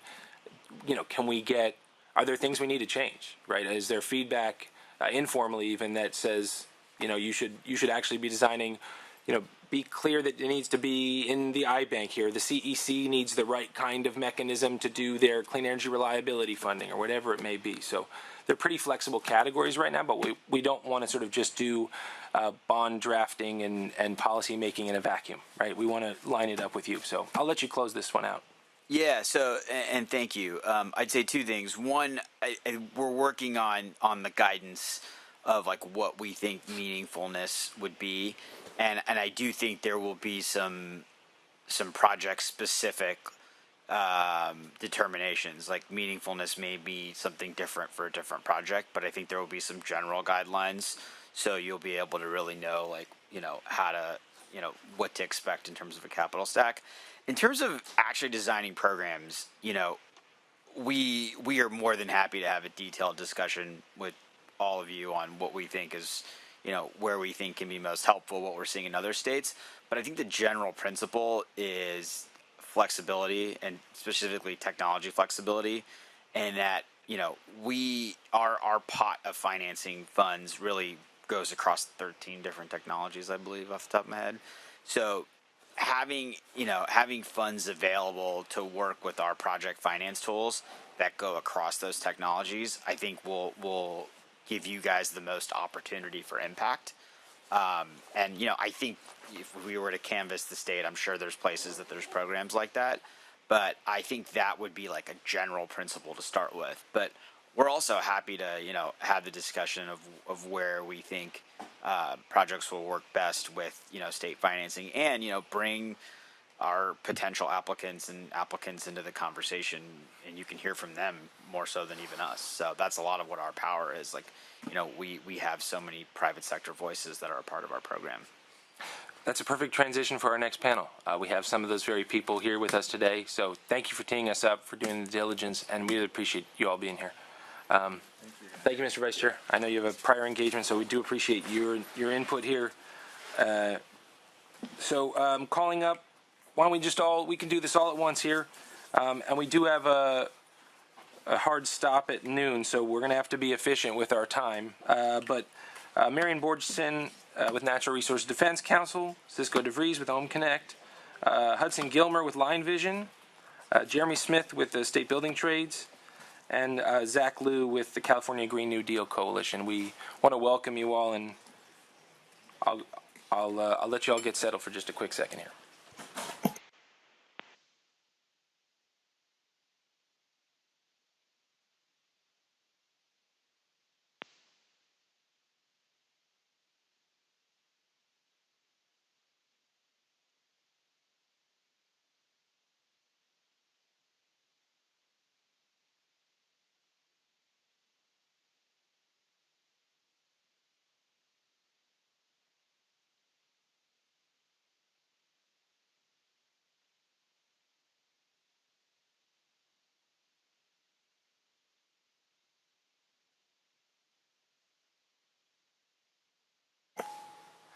Okay, so unless anyone has any objection, I think we're going to just go in order of the agenda here, if that's all right. I'm looking to our esteemed principal consultant here. That works. Incidentally, should take a moment and introduce Mr. Zelen. This is Ross Zelen. We're lucky enough to have attracted his talent to the Senate, and we do appreciate him putting all this together here today. And I guess I should take another interim moment to thank the rest of my team too, especially Anne for giving us beautiful imagery and graphics. And actually, if the DOE and GoBiz are complimenting you on your charts, you've done something right. So thank you guys. All right, Ms. Borgeson, welcome. Thank you. Thank you for having me today. Marion Borgeson, California Director for Climate and Energy at Natural Resources Defense Council. It's my pleasure to be here today to discuss the biggest opportunity in a generation to build on and leverage federal dollars. A lot of discussion has already been had about the different pots of money, the details of those. There's a great briefing. So I'm not going to go into those today. I think we've talked enough about that. I think the main thing is just to remember at a very high level, there's a bunch of formula grants. Our staff at the state seem to be very on top of getting those funds. But there's huge opportunities in terms of loans, tax credits, which are largely unlimited. And in California, on the consumer side, there are incentives for energy efficiency, for electrification, solar, electric vehicles that could sum to more than $15,000 per home, plus all of the other business tax credits. And there's competitive grants. So those are the opportunities for more and better and getting more money to come to California. I'll also add that New York and other blue states are putting up more money per capita than California to support applications, and about 2/3 of the IRA loan dollars are going to red states, so there is opportunity and a need for action here in addition to what we've already heard. I'm just going to go through 4 areas where I really see opportunity to ramp up, get access to, and build on this opportunity with IRA. So the first thing I just want to emphasize, which is already sort of hinted at directly and indirectly at the last panel, is the need to resource the agencies, the local governments, and community-based organizations to pursue and make best use of these funds. This could include funds and technical assistance for environmental justice communities and tribes who need resources in order to apply for this funding. It requires a lot of capacity to get those applications in. There's often also a delay between getting awarded something and then actually having the cash, and there's actually a financing that's needed for that. So there's a lot of work to make sure this money gets to the nonprofits, the local organizations, and the local governments that can make use of it. We should also be considering extra positions and support for proposal development to submit applications, and then state budgets for match funds, which has been discussed. So that's number one, just to resource the folks who need to get this funding. The second is that we need to build on the foundation that we have in California. And happily, we do have a very solid foundation. And I think for every single dollar that's coming into the state, we need to first ask how we can build on what's already here. Just as one example, in the building decarbonization space, we already have a statewide program, Tech Clean California, for heat pump incentives for single-family and multifamily homes. And the CEC right now is developing a low-income direct install program, literally as we speak. These programs can be leveraged to use the almost $600 million in funds that we'll see coming to California, as well as the unlimited tax credits of $2,000 per heat pump that are already available in California this year. There's also a great opportunity provided by the state budget that just passed. There's $10 million that went to the CEC to support technical assistance for federal tax credits and a public awareness campaign. Whoever got that in the budget was very smart. That's an excellent opportunity. And we already have a statewide program, marketing campaign on electric technologies. So the Switch Is On campaign, which is part of Tech Clean California, it's switchison.org, already has a database of over 200 incentives already available in California and a directory of over 1,000 vetted contractors. So even with something like that, we don't need to start from a blank slate. There's actually a foundation here in California. Great that we have additional funding to really make sure we make use of those tax credits and we can sort of leverage what we have. Another great example is where the Strategic Growth Council has managed to procure funding to reach out to the transformative climate community grantees from past and make sure that they are prepared to put in applications for more than $3 billion in environmental and climate justice program block grants. So there's great opportunities where we've already nurtured communities and leaders, and if we could use that as an experience to actually apply for these competitive grants, we'll be able to more likely to get that funding. The third area is to pass and fund bills that will be a foundation for future success. So I'll just point out 3 bills that I think are worth looking at in this context. One is SB 794 Gonzalez. This is master planning for sustainable climate resilient schools. This will allow schools in our state to be ready both for federal funds and also for future bond funds, so they already have the plans and intentions in place to actually renovate schools in a way that is responsive to climate resilience. This bill has been doing well, but it doesn't have funding, so I'll just note that we need funding for a bill, SB 394. The second bill I'll point out is SB 795 Stern, which will enforce the permitting of HVAC and improve the efficiency of buildings. The last thing we need is billions of dollars going to HVAC in the state for unpermitted and poorly installed systems. And the third bill I think that's really foundational is SB 410 Becker, which holds utilities accountable for the timely provision of power for things like buildings and electric vehicle charging, for which there are loads of federal incentives, but we actually have to have power for these vehicles in a timely fashion. And then finally, I'll just point out the opportunity for the bond, which Senator Stern mentioned at the end there. We would like to see a climate resilience bond, if not now, next year. We'd like to see at least $2 billion in that for clean energy. Some of the things that we think should be priorities are funding to upgrade public buildings and community buildings through the Strategic Growth Council's Community Resilience Center program. Research to support the responsible deployment of offshore wind, funding for ports and good movement electrification, and reliability investments that are really targeted to reduce dependence on aging gas power plants.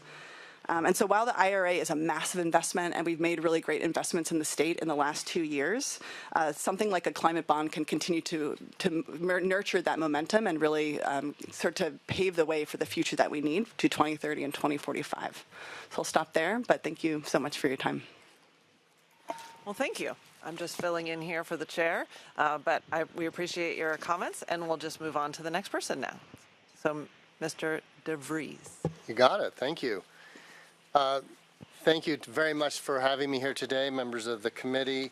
My name is Cisco DeVries. I'm the Chief Executive Officer of Ohm Connect.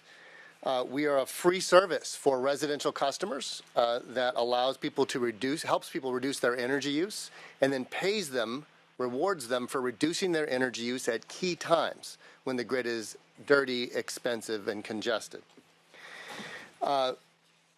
Then our customers not only receive the benefit on their bill, but they receive some extra rewards as well. And that is sort of what I wanted to sort of talk a little bit about, how we're going to bring the virtual power plant and use the IRA and all of the tools in front of us to bring this down very quickly to be a benefit to the customers and residents of California. For the last 100 years or so, we have run the grid in one way, which is we have large power plants that generate power, and that power is then distributed to folks like us that use it. That whenever there is an increase in demand, we increase supply and vice versa. We're about to turn all that on its head. So with extreme weather, with the extreme load increases we're seeing because of weather and electrification, EVs and whatnot, and the increase of renewables, we actually need now to make it very different. This is where VPPs, virtual power plants, come in. What we need to do is have individual residential customers and commercial customers of the energy become part of the generation and load flexibility that's necessary for the grid to go forward. Historically, we used peaker power plants. These are natural gas. I don't know what's going on there. It is fine. Thank you. Leave that one up. These are traditionally natural gas power plants that are turned on only 3 to 5% of the time, and they tend to be in really beautiful spots like Redondo Beach or in people's neighborhoods and backyards where they're horribly polluting. We need to stop using those, and we need alternatives. That's where batteries are great, but virtual power plants are even better. Virtual power plants can be a network of individual homes and businesses where each one of those reduces their energy use at key times in order to manage the grid's supply and demand and keep things in equilibrium. These are cheaper and faster to install because we're just engaging individual customers and are much cheaper to operate, and they're zero carbon. In California, OhmConnect has 200,000 plus of homes and over 300,000 appliances and devices that we control directly, allowing us to flex up to 200 megawatts of load and eliminate the need for peaker power plants to turn on hundreds of times a year. 1 year ago, we faced a giant heat wave, as you recall, and the grid got really near the edge of rolling blackouts. During that few days of the heat wave, our customers reduced 1.5 gigawatt hours of electricity, for which we paid them $2.7 million. That's a virtual power plant that stepped up as a network of homes to save the grid when the grid was really in need, and it's the kind of thing that we need to build tremendously upon. So from there, we can just look at each home and every device and appliance in the home, whether that's something that generates power like solar or has power in it like a battery, or just appliances like refrigerators and heat pumps and lights. All of those can be part of a virtual power plant. We can engage individually with those customers and those devices, help flex that load as necessary in order to adjust for grid conditions, and the customers are rewarded for their participation. Today we have, as I mentioned, across the state, over about 300,000 of these that range from smart plugs all the way to EV chargers. And we're increasingly working with folks like LG and Carrier, SunPower, and Google Nest to control an expanded set of devices and appliances in homes. To date, we've already flexed those devices over 40 million times. So last, the IRA. I want to point to two things that are really important about the IRA that often go unmentioned. We talk a lot about the tax credits and other exciting bits. We're really excited about those, the large-scale construction that's possible. But I want to mention the $9 billion that in the Hope for Homes efficiency rebates and the $4.5 billion home electrification and appliance rebates. These are two ones that directly impact residential customers in California today. The Homes Rebate Program provides a direct incentive for homes that reduce their energy use by 15 to 20% or more. And the Home Electrification and Appliance Rebate Program provides lower and moderate income homes a direct incentive for electrifying their houses. These together can provide for millions of upgraded homes, more efficient homes, and homes with electrified equipment. We can add the grid services benefits to that and create gigawatts of flexible virtual power plants virtually overnight within a couple of years using these tools. These tools now go to the California Energy Commission will develop the rules based on DOE guidelines, which is guidance that has been issued. And this really important piece that will roll out over the course of about the next year will enable everybody, low to moderate income, everybody else, to participate quickly in the transition to clean energy and to receive direct benefits from it. The IRA is a huge stepping stone to get us to where we need to go. So the last thing that I'd mention then is there's lots we can do about this, but there's one big goal that we recommend, and that is set a demand response procurement goal for load-serving entities. Previously, the state of California has done amazing things with utility-scale solar and the Renewable Portfolio Standard, with the California Solar Initiative and 1 million solar homes, and more recently with the battery storage mandate from AB 2514. All of those helped create large-scale investment in clean energy. Next, let's do the same for virtual power plants by setting a procurement target so that virtual power plants and demand flexibility become part of the mix the same way that solar, batteries, and other renewables have. Thank you. Thank you, Mr. DeVries, and apologies for missing the beginning of your testimony. I was attempting to ask the Public Utilities Commission exactly why we're going to gas as the default as opposed to looking to your work. Have not yet got that opportunity to ask the question. So if I'm in and out, it's because I'm in a queue where I am hoping to ask that question of our state's energy regulators as we look to refire a gas-fired future as an alternative, or actually as the primary strategy, it seems. Speaking of efficiencies and doing more with less, Mr. Gilmer, Line Vision, very excited to have you here today and hear your vision. Thank you so much. It's a real honor to be here.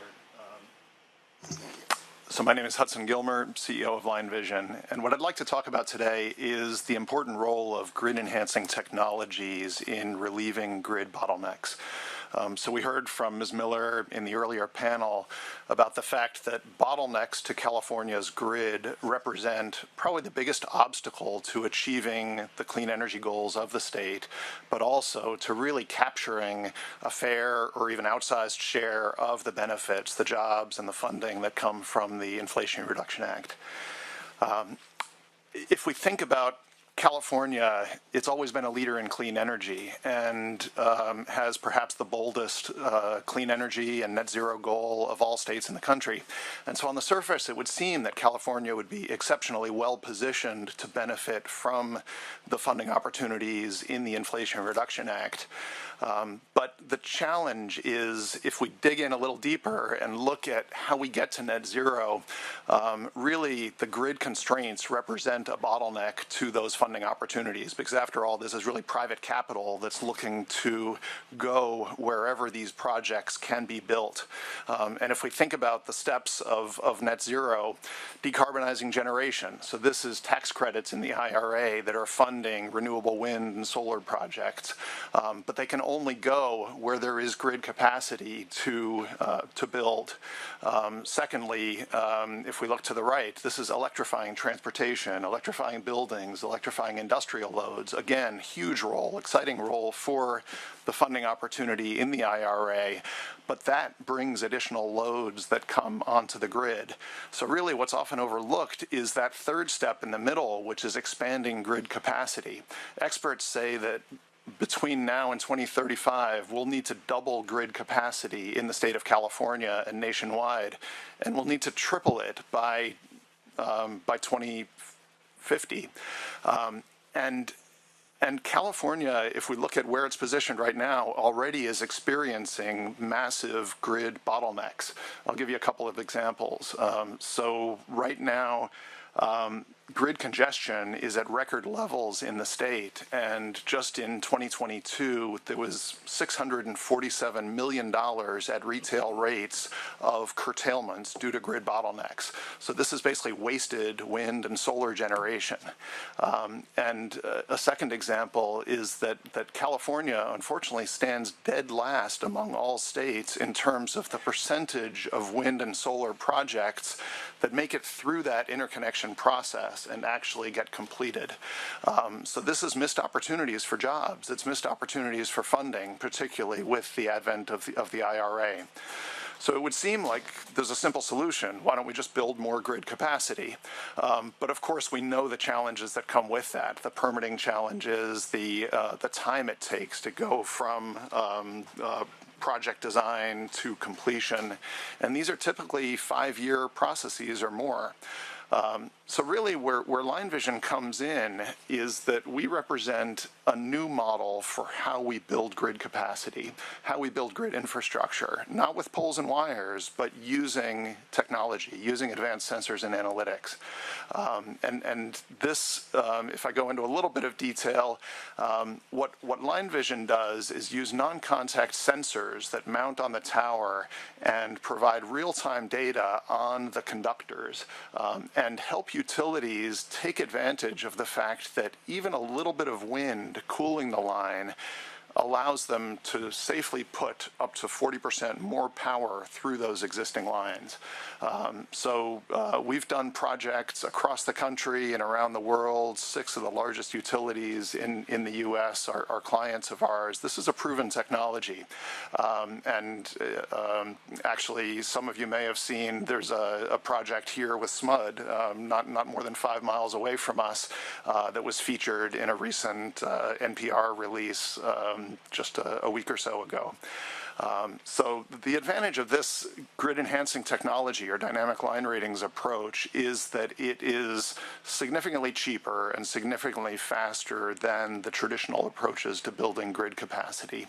We estimate it can be done at less than 5% of the unit cost of building new transmission, and perhaps even more importantly, it can be done in a matter of 2 or 3 months as opposed to the 5 or more years that it takes to build new transmission. But I want to be clear, this is not a silver bullet. In order to double or even triple grid capacity, we'll need a range of solutions, including grid enhancing technologies, including reconductoring existing lines, including building a record amount of new lines. But these are complementary to each other. And I won't go into detail, but there's a recent study that was done by the Brattle Group that showed some of the benefits of combining grid enhancing technologies with these other more traditional solutions. 40% or more reduction in congestion before and during construction of these new projects. And the way to think about this is really that grid enhancing technologies represent the low-hanging fruit that allows us to get a jump start and really buy ourselves time while those more traditional approaches of building new infrastructure get underway. So, maybe moving to solutions, there's really kind of 2 categories. The first is reforming and incorporating grid enhancing technologies into both the grid planning, transmission planning, and the interconnection processes. So there's a concept called the preferred loading order that was really pioneered on the generation side that I think is applicable here to say, yes, we will need a range of solutions to support and speed up the interconnection process, to think about how we scale grid capacity, but let's start by getting the most out of the existing wires. And then, the other set of recommendations, and my colleague Hillary Pearson, who heads our regulatory group, is available for the reception afterwards, and we can go into much more detail. But this is really to take advantage of the funding opportunities at both the state and the federal level. One of the things we've seen in the state of New York is how catalytic funding from NYSERDA was in really seeding some of those initial projects, and it's no coincidence that that's where the most projects that we have of any state are. And we see a similar role for California in terms of the EPIC program and the CEC. And then at the federal level, I know we've talked a lot about the IRA, but the IIJA has about $14 billion in infrastructure funding, much of which is for grid technologies to improve both resilience and capacity of the grid. And you can really say this is kind of a multiplier where capturing those IIJA dollars is positioning the state to better capture IRA dollars. And there's even perhaps a second order multiplier of saying that once those renewable projects come online, because we have the grid capacity, that can also reduce energy prices because you've simply got more supply on the grid. So in closing, I'm here today because I'm so impressed with the role that California has had in leading on climate and leading on clean energy. And I think this is really another opportunity for California to lean in on grid enhancing technologies as a way of overcoming those grid obstacles and really maximizing the opportunity with funding and jobs from the IRA. Thank you. Thank you so much for your comments. We have limited time left, so we'll come to you, Mr. Smith, and we'll finish with you, Mr. Liu. I'm going to start right off. Thank you, Mr. Chair. Jeremy Smith here on behalf of the State Building and Construction Trades Council of California. Our members have already built the vast majority of the utility-scale solar, wind, and geothermal projects. We are already part of the solution, and we want to be more part of the solution as we build out more of these technologies, like other clean alternative fuels such as offshore wind, battery storage, and hydrogen. We want to build these projects with the highest trained and skilled workers in the construction industry in the whole country. And I would be remiss if I didn't add carbon capture sequestration also in that list. But on behalf of our nearly 500,000 skilled and trained members, we urge you to be expansive in your policies to embrace all of the technologies that stand before us and create space for California's innovators to come up with the next generation of climate technology. Limiting our ability to develop climate-saving energy will not only hurt California as it continues to struggle with meeting power demands. It will also hurt blue-collar Californians who are struggling to afford the costs of living here and powering their homes. We urge this legislature to embrace the technologies that are already being used elsewhere and that are being incentivized by the federal government, as described today, including hydrogen, offshore wind, and carbon capture. Unfortunately, these are being burdened in California by ongoing politicking. We need to create space and opportunity for these projects to happen, including non-negotiable labor standards for our skilled and trained workforce, before we lose out on the federal incentives to other states that do not share California's commitment to working families or the environment. We need to fix impediments to carbon capture technology, a tool that even CARB has recognized as necessary to even approach our aggressive climate goals. We need to create a stable market to develop the $50 billion offshore wind industry that is projected to create 8,000 direct jobs annually and 9,000 jobs to upgrade port infrastructure, which we are told by our friends in the wind industry over $10 billion is needed. And the thousands of other jobs that will support these massive construction projects. We're hoping that the climate bill, SB 867, can be amended to perhaps create a down payment of sorts for these wind projects, these infrastructure port projects that are needed to support these massive wind turbines. And we need to position quickly so that California can become a hydrogen hub. We want California to be a designated hub, and that is why President Hannon, the president of the State Building Trades, took a leadership role in establishing the ARCHES program to position California and the building trades as at the forefront of this investment. But if we don't move to empower the hydrogen conversion, in infrastructure, we're going to miss out. Finally, we need to get these types of projects going, and we need to ensure that we do this not only with our environment in mind, but also with our local workforce in mind, so that our members will keep working. We talk a lot about in this building about the just transition, a term we don't use. We want our members to work one place one day and then go to someplace else the next day and have that be the transition. We don't want government handouts. We don't want the government to step in and give us money to meet our living wages. Let's figure out a way to go from one type of energy production procurement to another and let our workers keep working. And we want to make sure there are two labor standards as set forth in our priority bill, SB 740. California will truly be able to transition in a way that is responsible, equitable, and affordable, and most importantly, doable. I truncated my comments today so we can meet our time deadline, so I'm happy to answer any questions you may have. Thank you. Do appreciate that. Thanks. Mr. Liu.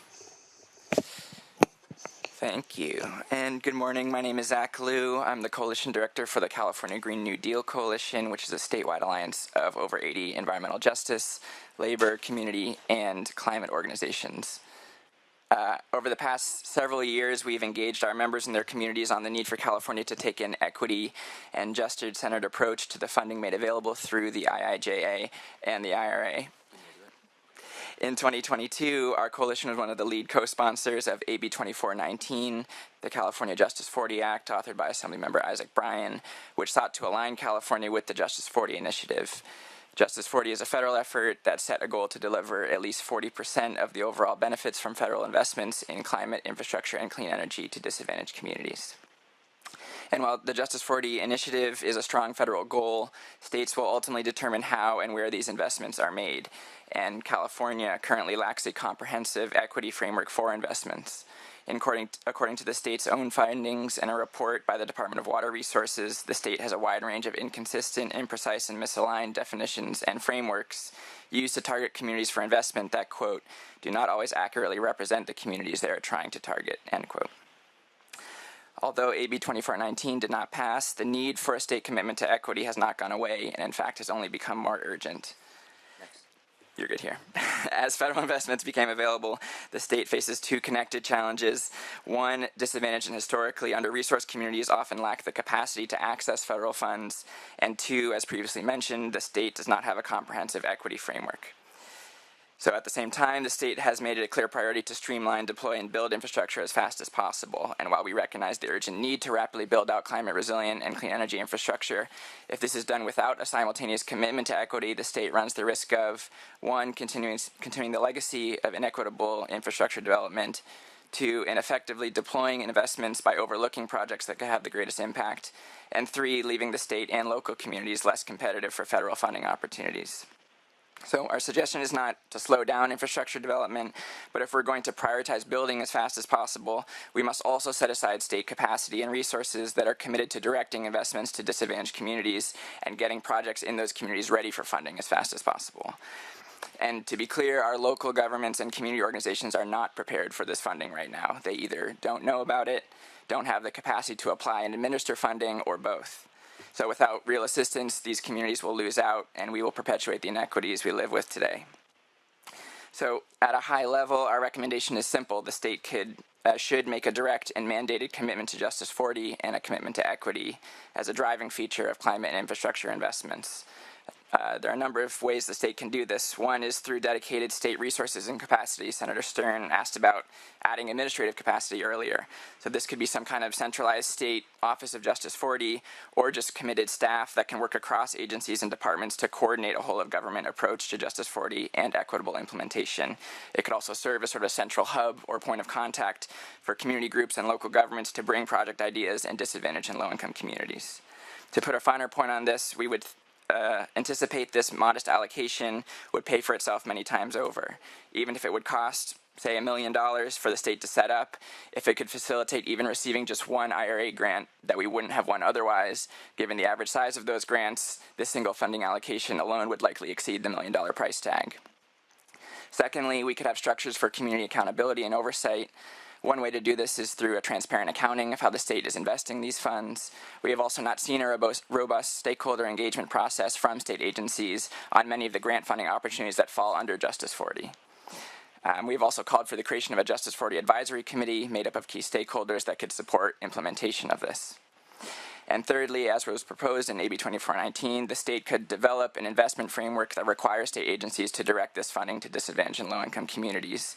There were some positive steps made by SB 150, which was a good start, but we know labor standards alone are not enough. We also need investments actually going into those communities. So we encourage the legislature to take the next step after SB 150, commit to delivering those benefits to places that need them.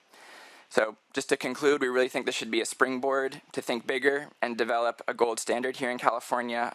We know that ultimately the state needs a comprehensive equity framework across all climate and infrastructure investments, not just those from the federal government. This is a moment for us to initiate that urgently needed dialogue and look forward to ongoing conversations on this. Thank you. Thank you very much for your insight. I want to give a brief moment for members to ask any follow-up questions before we wrap this and turn to public comment. I know we're a little compressed on time, but we do have a minute. We got a little extension from sergeants here, so we're going to start public comment in about we'll do 15 minutes public comment starting at noon. So we've got 5 more minutes to wrap this panel. Yeah, you guys can take off, but I'll stay for public comment. So that's my only observation here is just a symbolic one. I really appreciated watching our friends of the building trades help our friends in the environmental justice community just get through the PowerPoint presentation. And if we can help each other click the button and move each other's agendas along and find those places in the Venn diagram where we can agree, I think really big things are possible. So may this PowerPoint exercise yield greater partnership in the future. We're going to be drilling down further on a lot of the topics you all mentioned today. I think, as you mentioned, Mr. Liu, SB 150, framework to start building out. We're going to need not just PLAs, but community benefits agreements alongside those to make these projects go, especially when they're tough issues. The line vision part of the world is in some ways the easiest kind of lift because it's not new builds and doesn't have the same impacts and may not even be something so big to get our heads around. But when we look at things like green hydrogen, we know there are tensions in those spaces. I think these are tensions we've got to work through and find those places where we can actually land things and charge ahead. I think the same is true in that sort of mutual support on the resilience side, where we know there's mutual areas of overlap. So I'm hoping that's a good framework for going forward. I do want to applaud Ms. Borgeson for not just your testimony here, but also the input on our bond discussions and starting to think creatively about that leverage opportunity. I heed also Mr. Smith's input there as well on the offshore context. I know we also have some partners from the industry side here, from the offshore wind industry, that we're very keen to be helping. And then the bad news for Mr. DeVries is didn't get an opportunity to ask my question. I will go ask it on some social media platform instead, and we'll see how it lands. But I guess my bottom line point is that you can get a lot more out of a virtual power plant that actually connects existing resources as opposed to having to default to assets that we don't even know will work. They're basically the left behinds of the fleet that even our friends in the trades, the generators themselves say, you know what, let's move on to new technology. And so when the state is sort of using the resources at the bottom of the barrel, we know we've got an issue. So I think you're in a position to uplift us, and through a clean energy reliability investment plan that's truly robust, I think we can actually put megawatts and negawatts in the ground everywhere, I think we're on track to do it. One of my conclusions is agency empowerment here too, and not having too many chefs. And so if you can say, give someone like the Energy Commission more direct authority to sort of see through projects, or if it's the iBank in another context, just heeding that I think will be an important conclusion going forward. I would commend to you all the background paper. It's an excellent compendium of some of these issues, but we will be following up in the weeks ahead. I'll stop talking now and turn it over. Any final comments? You want to turn to public comment? You all right? Okay. So we'll wrap the second panel. Really appreciate you all being here, and invite public comment. I should make an announcement at the outset. We'll start with those in the hearing room, and then we'll turn to the phone lines if anyone wishes to testify that way. Thank you all very much for making time. And I'm so sorry, I'm going to run off the caucus, but what a good discussion, and so much more to do, and I want to follow up with several of you individually. Very good. All right, thanks. Thank you. Oh, can I start? Thank you, Chair and members. My name is Olivia Seidman with Leadership Council for Justice and Accountability, based in the San Joaquin and East Coachella Valleys. We urge the legislature to ensure that California uses the unprecedented opportunity of IRA investments to maximize benefits for disadvantaged and low-income communities. All projects should abide by a do no harm principle, ensuring that investments don't negatively impact the most vulnerable communities in California. This includes investments in technologies like direct air capture, hydrogen, recharge, and carbon capture projects that have the potential to extend the life of fossil fuel infrastructure while not addressing co-pollutants from emissions. The legislature must ensure that all efforts to obtain IRA funding and all state infrastructure projects in general center the needs of environmental justice communities and prioritize direct emissions reductions that do not perpetuate or exacerbate air, water, or other pollution or have other negative impacts on disadvantaged communities. We should not be building faster when doing so has the potential to harm communities or without direct participation from communities in decision making. Thank you. Really appreciate your comments. Thank you, Senator Stern. Raquel Mason with the California Environmental Justice Alliance. I want to echo the comments shared by Zach and the California Green New Deal Coalition and just say that the state should commit to a Justice 40 model, either in an office or having Justice 40 staff dedicated to supporting communities accessing these funds. During today's hearing and since the passage of this funding, so much emphasis and focus has been taken up by hydrogen, and you mentioned that this is an area where there is a lot of tension. Our communities have been clear that we have concerns with hydrogen and the unchecked harms they could bring to low-income communities of color. Instead, we ask that the same energy and enthusiasm be given to programs where there is agreement and there isn't tension. We look at things like the Solar for All funding and the potential for it to go to community solar and storage. This is incredibly timely right now. Applications are happening in about a month, and a competitive application will bring critical reliability and affordability improvements, as well as local siting, providing an opportunity to retire OTC gas plants in environmental justice communities. We also want to uplift transformative climate communities. It's super exciting to see it serve as a model for a federal program, but disappointing to see it not get any funding from our state budget. It's not reflected in either bond proposal right now, and it's, we're not certain how competitive California will be for this program. Our program is much more expansive than what's being promoted federally, and so want to see TCC be funded not only in the federal funding but in the state of California as well. So we ask that we focus on and give energy and attention to community-led and community benefiting programs. Thank you very much. Excellent insight. Hello, I'm Andrew Dawes from the California Housing Partnership. We work on creating more sustainable and affordable homes for low-income Californians. I'll just keep it brief.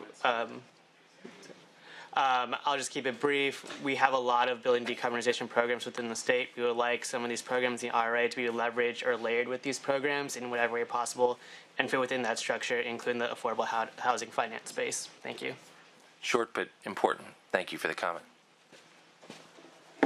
Thank you so much, Senator Stern. Welcome. Thank you, Ross. Really appreciate this forum. And I just want to lift up a couple of things I want to lift up our colleague Zach Liu's comments about Justice 40. Absolutely important that we invest in this and that we coordinate those policies to make sure they happen statewide. Also ditto for my colleague from SEHA talking about transforming climate communities. We really do need to put our investments where our ideals are. And those are two very important places. The last thing I want to mention is Cisco DeVries mentioned this Brattle Group report. Very important report. That report looks at what we could save by using virtual power plants in California. It estimates a 60% cost reduction over grid resources. So by using distributed energy resources, we could save 60, and that's over utility scale storage or gas peaker plants. Just to give you a number to put on that, a $35 to $55 billion saving over 10 years for a 400 megawatt resource reliability resource. Huge amount, and that's just a fraction of what California needs. So we're talking about in the hundreds of billions of dollars over a decade. So the reason I want to bring that up is it's really easy to think of infrastructure as the big stuff, and we do need to do that. We totally agree. But this is a way we can buy time and save Californians money. Thank you. Thank you very much. Hi, Chair. My name is Teresa Bowie with Pacific Environment. Thank you so much for hosting this hearing. Just want to echo the comments from the Leadership Council in terms of making sure the funding doesn't go to the wrong projects, such as fossil fuel projects or liquefied natural gas, and that it's going to projects that center around environmental justice. Also wanted to highlight the need for funding for transitioning ships to zero emission. Shipping is one of the worst polluters in California, surpassing locomotives and heavy-duty trucks. And right now, there's a huge opportunity with the U.S. EPA $3 billion grant for ports that we want to make sure California is able to tap into and help our port communities breathe easier and help the shipping companies transition to zero emission. Thank you so much. Thank you for your comments. Hi, good day, Senator Stern.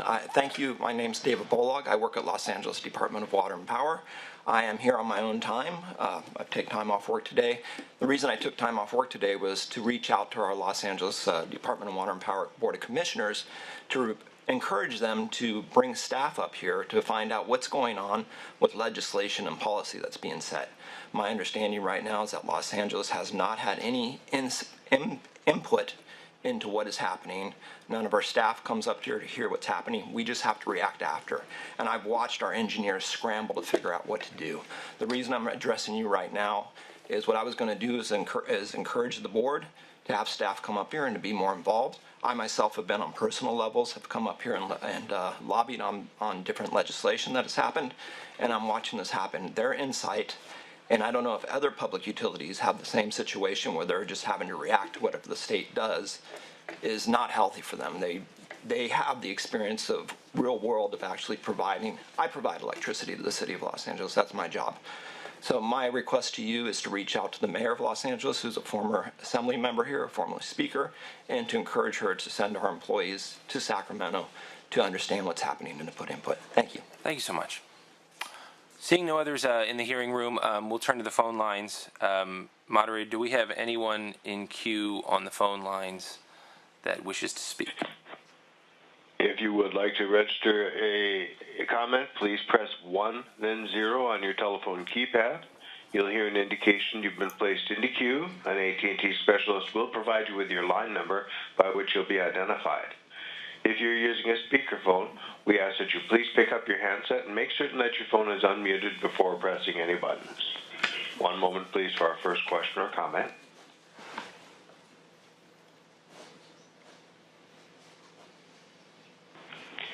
Mr. Chair, we have no one queuing up at this time.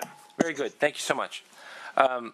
Okay. Well, we really appreciate everyone being here today. I want to thank again staff. A lot of the legwork and a lot of the insight is actually not done during these hearing moments, but in the preparation for it and the outreach and the relationship building that we're stitching together. I think this hearing is a great example of that. So I want to thank our principal consultant and my team again for being here. We'll be following up over not just the off season, but I think the next few weeks of this legislative session are an important time to bolster your advocacy efforts. And a lot of the comments I heard during the panels, but also during public comment, really show the need to get focused here and try to have some big climate wins down the home stretch here in this session, especially when it comes to these investment opportunities where there are obvious win-wins for things that have fallen off the table. And my editorial comment is that, we can't be satisfied with slowing down here.